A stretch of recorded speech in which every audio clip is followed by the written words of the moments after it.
So today we're going to be giving you guys 10 tips that you guys can use to help get your stream from 0 to 10 viewers. How's it going, everyone? And welcome back to the Streamloots channel. I'm your host, The King, and today I'm going to give you guys some very helpful tips on what you can do to get your stream from 0 to 10 viewers. This is a very critical step when you're streaming career, building up your first space of your audience, and it's really going to set the tone of what happens in the future. As someone that has worked from literally 0 to 10 to 10 to 20 all the way to partner status and beyond, it was definitely a bumpy ride, and some of these tips that I'm going to be giving you today, I wish I knew when I started. But with that being said, we can go ahead and talk about some of these tips and how these tips can help you and how you can apply it today. So let's jump on into it. Coming in at number 1 is always promoting when you're going live on your social media pages. If you aren't already taking the step to get yourself some social media pages, go for it. If you have a Twitch, make sure you get a Twitter, a Facebook, YouTube, TikTok, even a Discord. Build that community up. We have videos talking about the importance of this already, and make sure that you promote this as well on your stream so people can keep up with you. When someone finds your stream and they find it very interesting, you want to make sure that they're always in contact with what you're doing and they're knowing what you're doing. This is why it's really important to promote every time you're going live. That way, every time someone sees that, hey, your streamer is live again, they're more than likely to come on out. Now, Twitch already has this feature with the follow button. However, it's nice to have that little reminder, and sometimes Twitch doesn't really work. So that is the first step. The second thing that you can do is post your clips. This will increase people watching and finding your channel. You can use hashtags. Hashtags are very important because it tailors what you're playing or what you're doing to that specific audience. For example, if you're playing Dead by Daylight, as I do, make sure you use the hashtag DBD or Dead by Daylight. That way, people searching for that itself will find these clips, and sometimes if the clips do really well, they'll be attracted to come over to your channel. So always use hashtags when posting your clips. Moving on to number 3, this is actually a big one. Enter other communities outside of Twitch, such as Facebook groups and Reddit groups. There's always people looking to mingle and to make some new friends and to network a little bit on these groups. Reddit and Facebook are really platforms that are getting forgotten right now, but they still have such a good following on them, and you really could grow exponentially if you get into the right groups and everyone is willing to support you. So make sure you go on and check those groups out. Next thing on the list is posting TikToks and YouTube videos. This is very vital and very important, and the sooner you get into this, the better. If you start building up your stream and then you decide to do this, it's much harder because then you have to really figure out how you're going to balance your time with your stream and your TikToks and your YouTubes. But if you get into it really early and you start posting and you get into the habit of it, it becomes really easy. You can also use the YouTube Shorts section, which allows you to post pretty much TikToks on YouTube, and you can kill 2 birds with 1 stone by doing this. It's very important to branch out into other platforms very early on so you have that base set in stone. And that takes us to our second tip of managing your time correctly. Now, this doesn't necessarily mean go crazy and like really pull back time on certain things and push times on certain things. It's just being more efficient when it comes down to your timing. Think about it this way. If you're streaming for 10 hours a day to 0 to 1 people, it really doesn't make that much of a difference. It's more efficient to utilize that time in order to make TikToks or YouTube videos or go into Facebook groups or Reddit groups and promote a little bit more to build more of your audience and then start streaming a little bit more longer. Just managing your time more properly. This is really, really important, and a lot of people think that if they were to stream long or to do long, efficient streams, it would help them grow, but sadly, that's not the case. In fact, you're just hindering yourself and wasting a little bit of your own time, so make sure you use your time efficiently. Next on the list is networking with folks just like you. This is a little bit different from using the Reddit and Facebook groups because you're going on a site and looking for people. This is more one-on-one. Look for people in your similar range or some friends that you may know and start networking with them. Everybody online wants to network. It's just something that people are a little bit shy to do because everybody obviously wants to work together. They want to grow their own channels as well, and so do you. Now, there's a thin line between using people and actually networking with people, so make sure you don't cross over that line.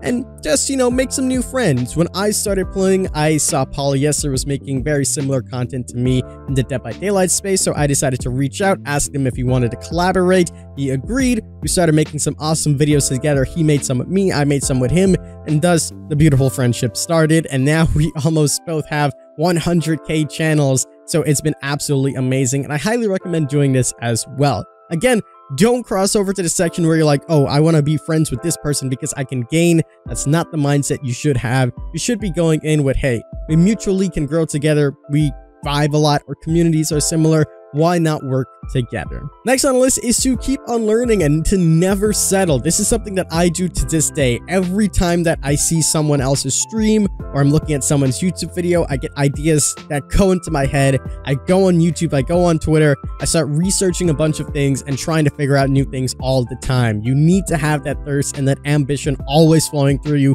Never settle. There's never a point in time where you should settle because there's always room for improvement. You can see that my background, every day I'm changing it. It even looks different now. Every time you see my streams, they look a little bit different. I have animations going on. I change my alerts, etc., etc. There's always rooms to improve. And when you look at some of the very successful people on Twitch, you can even brainstorm some ideas based upon what they have, whether that is cool transition, animated emotes, new emotes, changing up the background a little bit, maybe the way they format their raids, etc. There's always ways to improve your stream, so make sure you are looking for those and continuing your expansion of your knowledge. Next on the list is to stay motivated. This isn't something that's going to happen overnight. You're not just going to do the things said in this video or in any video and instantly you are successful and you have Twitch partner and 100 streamers. It took me about 7 months to finally get Twitch partner, and it took me even longer to get my first 10 viewers. This is something that you need to have a lot of fun with and to carry on with, and it's going to be a long, slow burn, but it's going to be so rewarding in the end.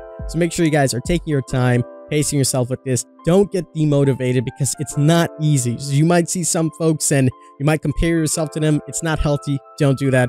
Take your time, stay motivated, and keep on pushing no matter what. You got this. Next thing on the list is to run events on your stream. This is a fantastic way to get the audience retention to come on back, whether that's a cosplay for a day or open lobbies where you're playing with other people.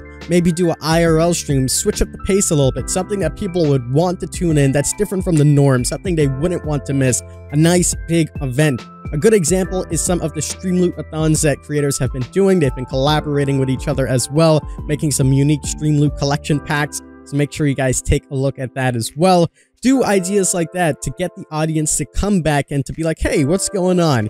I used to do painting streams. I do cosplays on my streams, and it always brings back the audience saying, hey, this is a little bit different and a little bit out the norm. I won't want to miss this. And while you're doing these events, make sure you're using the other tips such as promoting it.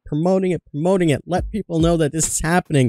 Use the hashtags when you're creating these posts. If you're doing a cosplay, tag the game or the creators of what you're cosplaying as. This will help get some recognition, and it works very, very well. And the final tip that I have for you guys, which is probably the most important one, is to have fun with all of this. At the end of the day, that's what this is all about. Streaming is about fun, having a good time, and enjoying yourself. And when you're having fun, the audience sees that. People watching you see that. They enjoy the vibe that goes on in your stream, and they would want to come back more often than not. So if you're streaming with no viewers, if you're streaming with 10 viewers, if you're streaming with 1,000, 2,000 viewers, have fun with it. Be energetic, be happy. Don't worry about the numbers. Don't worry about who is there. Enjoy yourself, have fun. Make sure you're putting on the best show that you possibly can. The same show if you had millions of people watching you or no one watching you at all. And that way, no matter who comes on in, they'll have a great impression of you and they will carry on to watch your streams. But my friends, those are 10 tips that you guys can use to improve your streams and to potentially get you from 0 to 10 viewers. And hopefully this gave you a little bit more insight on what you can do on your streams. If you have any questions or comments or even concerns, leave them down in the comments down below. Make sure you also check out the Streamloots Discord server where you'll find tons of content creators just like yourself, networking as well, sharing their own tips and experiences. It's a wonderful place to be, so make sure you guys do join. The link will be in the description. But that is going to wrap it up for today's video. I hope you guys did enjoy. We'll see you guys on the next video. Take care.